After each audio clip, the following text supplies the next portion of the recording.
This is my gas blowback pistol and I'm having an issue with it. It's a KJW KP01 or a P226.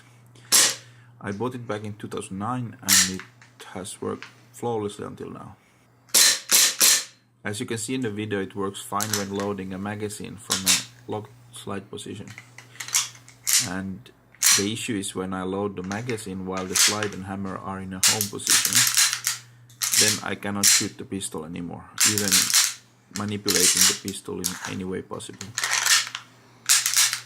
I do have a few ideas what the problem could be, but if any of you have a solution or workaround to unfuck this pistol, that would be nice.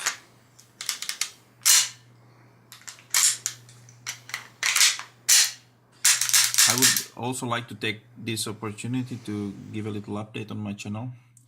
I've just passed 3,000 subscribers and already over 800,000 views.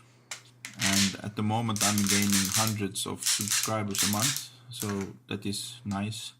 And I would like to thank all my subscribers.